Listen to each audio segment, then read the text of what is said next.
Happy Sunday. Happy Sunday, my love. Happy vlog. Where are we going again? Metrotown. Metrotown. First, we are going to Home Depot first, right? Oh yeah.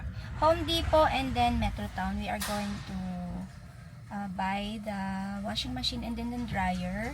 And then shopping si Papa Dave ng gamit niya kasi nag-declutter siya ng mga luma niyang damit sa wakas kasi ayaw niya talagang mamili ng damit niya. Sabi ko, yung mga damit mo dyan hindi na siya okay, magpalit ka na, mamili ka na, sabi ko, kasi you never go shopping like you're so guapo. You never get to like shop until you drop, love. I'm not gonna shop until I drop this time, but maybe one t-shirt. One t-shirt. So nag-declutter siya. How many t-shirt you let go this time? 10 or 15. 10 or 15. So madami talaga siya. But I kept a lot of older ones because I use them as undershirts in the winter. Yeah. Kasi si Papa Dave, yung mga damit niya dyan, you have it like 10 years, right?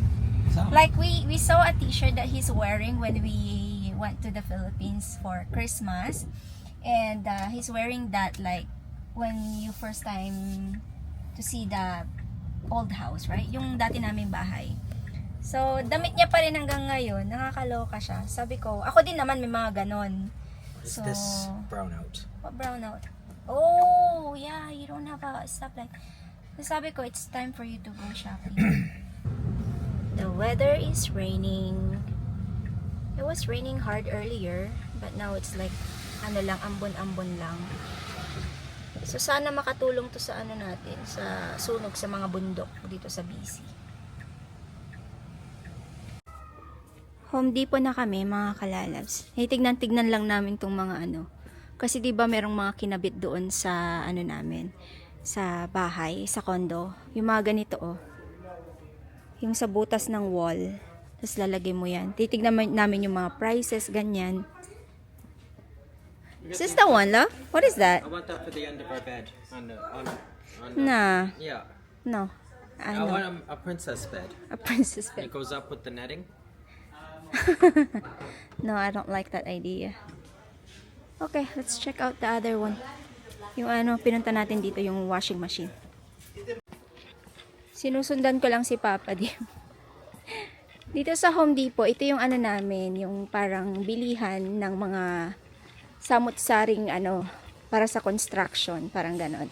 Pwede kang bumili ng appliances, mga ganyan, mga carpets, mga tiles, para siyang ano ba yung Home Depot to, yung pinuntahan namin sa Pilipinas, yung bumibili kami ng mga gamit sa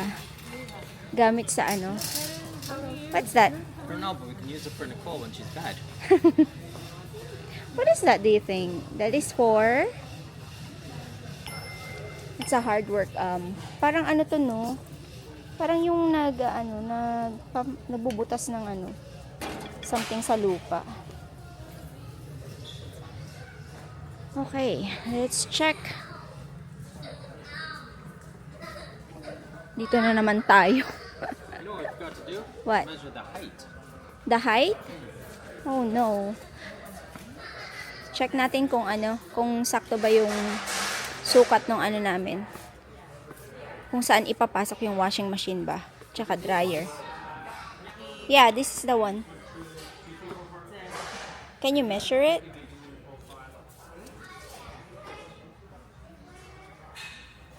Tapos na tayo dito sa Home Depot, mga kalalabs. And we bought our dryer and our washing machine, mga kalalabs.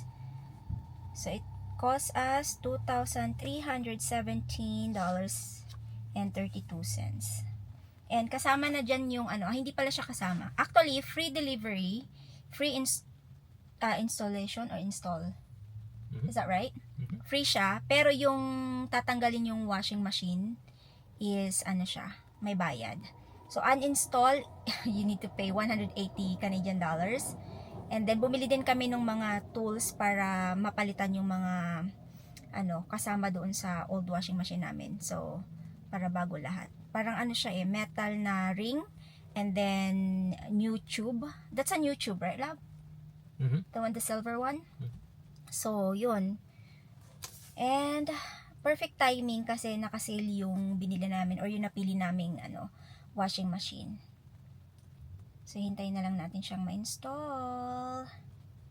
Sa Pilipinas ba, may charge din, no? May charge ba yung delivery? At saka pag-install ng mga appliances sa Pilipinas? Comment down below, no? Pero kasi sa probinsya, 'di ba, yung washing machine din naman nila install, yun i-deliver lang or ikaw na magdadala kasi iba yung washing machine sa Pilipinas, 'di ba? And then yung mga pa ba, aircon, ganyan. Kasi dito lahat ng dito may fee. Ang buti na lang, meron tayong like sa Home Depot kasi dito kami bumibili ng appliances. Kasi bukod sa i-install nila ng libre, kukunin pa nila yung luma mong appliances na hindi mo na kailangan. Kasi kung ikaw yung magtatapon nun, may bayad din siya. So, sila na lahat yung mamomblema doon. So, tayo, parang kung ano lang yung natin, yung babayaran natin, yun lang yung appliances, yung pagkuha ng yun yung mga babayaran natin. Pero, that's it. It's all done. So, yeah. Excited for a new washing machine and a dryer. So, where are we going next? Metrotown? Okay, should we have our lunch first? Oh, yes, that's right on Yeah. Kingsway. Okay, so kakain muna kami and then Metrotown. And I'm planning to go to TNT as well. There's any TNT in Metrotown? Mm-hmm. Do you think so or the closer one? TNT is in Metrotown. Is it? Hindi ko na maalala. Oh, tama, may TNT pala sa Metrotown. Tagal ko na rin kasi hindi nakapunta dyan. Like ilang buwan na. Hindi ako parating nagagawi kasi madalang naman tayo mag-shopping. At saka kung mall lang din naman, meron naman sa malapit sa bahay. Ang pinupuntahan ko lang talaga din sa Metrotown, Uniqlo. Yun lang. Pag may gusto kong bilhin, Uniqlo lang talaga dyan sa Metrotown o kaya sa Richmond. Pero kung mga ibang items dito sa malapit sa bahay, okay na. Bahay na kami, mga kalalabs. Di na kami tumuloy ng Metrotown. After nung pangalan nito, naghahanap kasi kami ng kakainan namin ng breakfast. Tapos, yung pinuntahan namin sa ng restaurant na kakainan namin, magsasara na sila. So, sabi ko, kasi dun sa may Fraser yun eh. Sabi ko, bibili na lang ako ng Filipino food. So, nakabili ako I bought turon, Nicole. Yeah. And, ayaw na rin tumuloy ni Papa di sa Metrotown. Parang nakakatamad yung weather. Kaya sabi ko, I don't know. We're going to get something but then we just decided not to go anymore. Okay, so, meron akong nabiling, wala lang, trip ko lang, lumpiang gulay na isa lang. And, tapioca. Turan, ang lalaki bio. Yung tapioca mo. Kuha ka ng plate mo. Itong tapioca na to. Parang mas malaki pa sa mukha ko, be. Yeah, here, tapioca. There. And, kabili ako ng tuyo. Yung kagagaling mo lang sa Pilipinas, tapos Filipino food lahat ng binibili mo, no?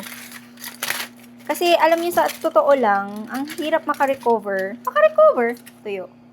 Ayan. Ang hirap makarecover ng alam mo yun, parang pag umuwi ka, tapos pag balik mo dito sa Canada, iba na yung, iba na yung nasa paligid mo. Like, tahimik na, tapos wala ka nang nakakausap na maingay, wala nang idinil, ganyan. Wala nang tawanan na malalakas, ganyan. So, parang,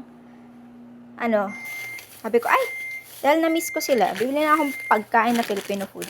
Turon. Beturon.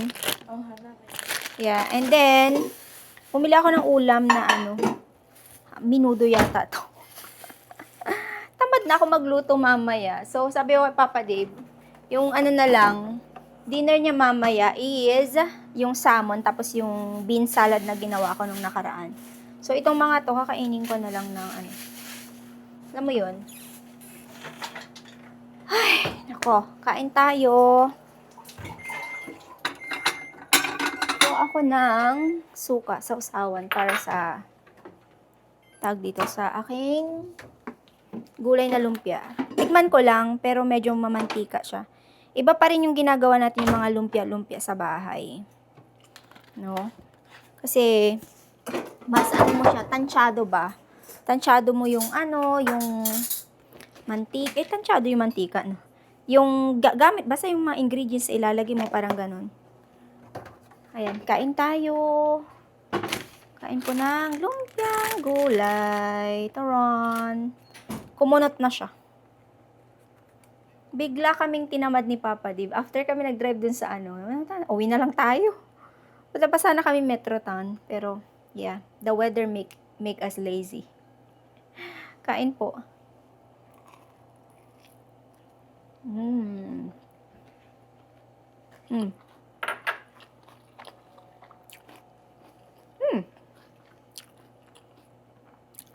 Gawin ko nga to next time, yung merong labanos. Maganda siya kasi crispy yung crunchy yung texture ng labanos. Meron siyang celery. May toge. May green beans. Labanos ba yan? Or yung singkamas? Singkamas! Hindi siya labanos. Interesting. So, dahil Kapampangan restaurant yung pinagbilhan ko nito, nagtanong ako kung meron silang burong hipon. Meron silang binibenta doon, pero hindi pa daw ready. So, plano ko din gumawa ng burong hipon dito sa bahay. Try ko nga.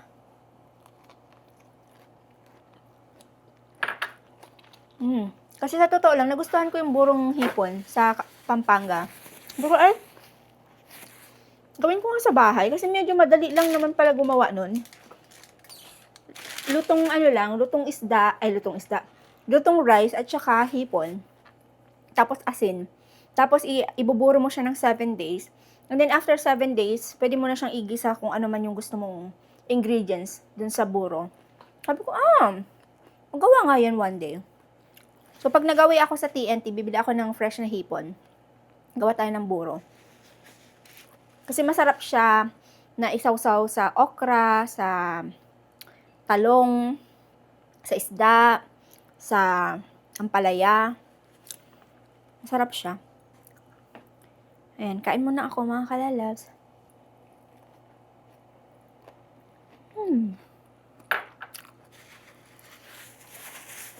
Yummy.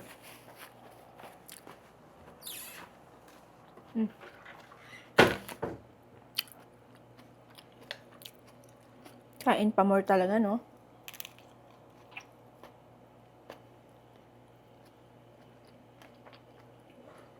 Gabi na, mga kalalab. 7:25 na pala. Hindi ko napansin yung oras. So, gagawa tayo ng dinner para kay Papa dito. Yung green bean mixed bean salad. Tapos, lalagyan ko siya ng avocado and ng sardines. Ito yung gusto niyang i-dinner. So, gawin natin yan kasi may avocado ako dito. Sana okay pa tong avocado ko, no? Check natin tong avocado natin. Are you still okay? Alright. Okay pa naman. Okay pa naman siya. Ayan. Add ko na lang dito sa beans. Ay mga kalalabs, may nagtatanong pala sa inyo kasi 'di ba galing ako ng Pilipinas. May mga nagtatanong pala kung magkano daw yung nagastos ko nung nandoon ako. So, mga kalalabs, nasa less than 80,000 pesos yung nagastos natin doon.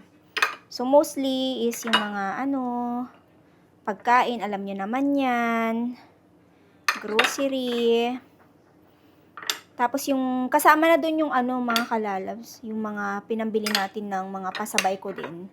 So, parang hindi naman siya actually 80,000 kasi bumalik din naman yung perang pinambili ko nung mga pasabay natin. So, siguro mga 60, ganyan. Yun yung mga nagastos natin sa Pilipinas nung nagdoon ako. Hindi ko lang alam sa iba, no? Kasi sabi nila, yung mga iba daw, 500,000 yung ginagastos nila pag nagbabakasyon sila sa Pilipinas. Sabi ko, ano yung pinagkagastosan nila? Ba't 500,000? Gulat ako dun, yayaman nila, besh. Siguro yung mga yung Boracay, tapos sila, nagmasyal-masyal. Ako, ang focus ko lang talaga nung umuwi ako is yung check-up ni Papa. Yun lang talaga. At saka mabisita yung mga kapatid ko, makita yung mga pamangkin ko. Hindi talaga ako, namasyal this time. Pero, sa mga susunod siguro na uwi natin, yun yung time na parang gusto kong ipasyal sa ibang lugar yung family ko. So, this time kasi biglaan na uwi. Tapos, ang focus is yung kay Papa. So, yun talaga yung ginawa natin doon. Kaya yun lang yung nagastos ko. Actually, malaki na yun for 2 weeks, di ba? Pero kung kung iisipin nyo, yung sa akin, parang ang liit compare sa mga iba. Kasi syempre, 'di ba, yung iba gagastos talaga ng ganong kalaki kasi hindi naman siguro sila lagi umuwi, 'di ba? Like hindi naman kagaya ko na pag naisip ko umuwi, and thank you Lord kasi kakaroon tayo ng blessing na pinagbibigyan tayo na makauwi tayo ng Pilipinas anytime na gusto natin. Hindi naman anytime. Like alam niyo yun, twice a year ganyan. Nakakauwi tayo. At kung makikita nyo din naman sa akin, hindi naman ako masyadong magastos, 'di ba? Bukod sa mga gamit sa bahay, ganyan. Nasaan yung lime ko? Mga pagkain. And yung sa huling lang, gumagastos lang din ako pag umuwi, yung pauwi na. Kasi syempre may mga gusto akong gawin. Spa, salon, ganyan. Ayun yung mga ginagawa ko sa Pilipinas na alam ko na mas mahal din. Bukod dun sa sa check-up ni Papa. So, ayun, yung nagastos natin. Alam niyo, na-miss ko kaagad doon. Iba talaga. Iba talaga ang Pilipinas. Kasi dito, pag konting ganito lang na umuulan, parang nalulungkot kaagad. Or dahil kakabalik ko lang. na ako na, parang, nawawalan akong gana, parang ganun. Pag ganitong weather, actually, may napanood kaming vlog yesterday ni Papa, diba, about dito sa Canada, yung masyashock ka talaga is yung sa weather, especially sa winter time. Kasi dito kung hindi mo kaya yung malamig, maulan, tapos gloomy na sobrang gray, parang talagang nakakalungkot siya, parang feeling mo na didepress ka na, ewan. Parang alam mo yon. So, papasok ka sa work, madilim pa. Kasi naranasan ko yan papasok ka sa work, madilim pa, babalik ka sa winter time to ha. Papasok ka sa work, madilim pa, babalik ka sa bahay, madilim na ulit. So, dumidilim dito ng sobrang aga, tapos sobrang lamig pa, tapos maulan pa. So, talaga siya. Nakaka-drain siya ng energy. But then, nasanay naman na tayo. But sometimes, talaga, hindi mo maiwasan talaga na mag-isip ng kung ano-ano pag ganito yung weather. Like, ngayon pa lang yung parang umulan lang ng konti, nag-gloomy lang ng konti, parang, ano ba to? Parang wala kang energy. Alam mo yon? Wala lang, na-share ko lang sa inyo. Comment down below if nakatira kayo dito sa Canada. Yan din yung nararamdaman nyo. Comment down below. So, ito yung pa-dinner ni Papa Dave. Salad, green mix salad. Green mix? Ba't green mix ako ng green mix? Green beans na naman. Bean salad, mix. Mix siya. And then, sardines and avocado. So, ayan. And then, ito naman yung meron akong niluto na ito.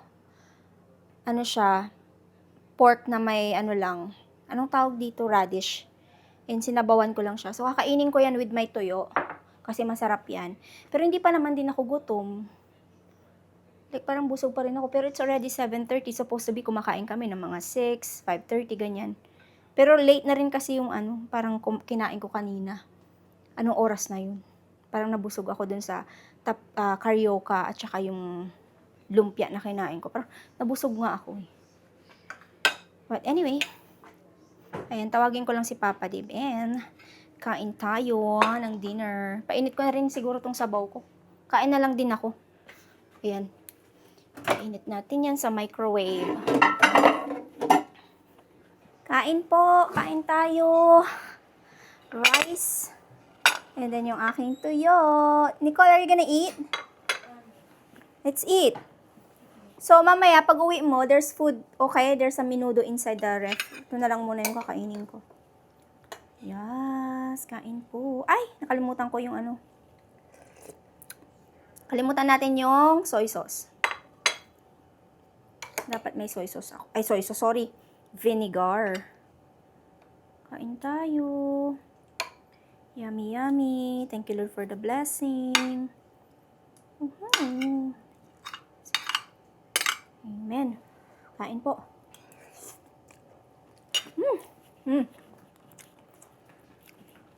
Lagyan ko ng vinegar yung tuyo.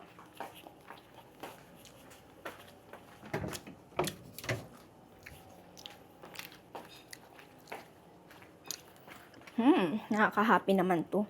Alam nyo, nasa Pilipinas ako nung nakaraan lang. Tapos hindi ko na-try na, pero ang ano talaga, ang paborito ko talaga, yung dried pusit. So yun talaga yung pinaluto ko ng pinaluto kay Idinel. Pero kumain din kami ng tuyo. Kaso nga hindi ko na lang na-i-vlog yun kasi nga, nung time na yun, hindi ako nag-vlog. Saan ka na naman pupunta, Bea? Don't worry, I'm just gonna stay in downtown. Downtown kung saan ka na naman sisiksik. Ang sarap. Yan, yummers. Kain po.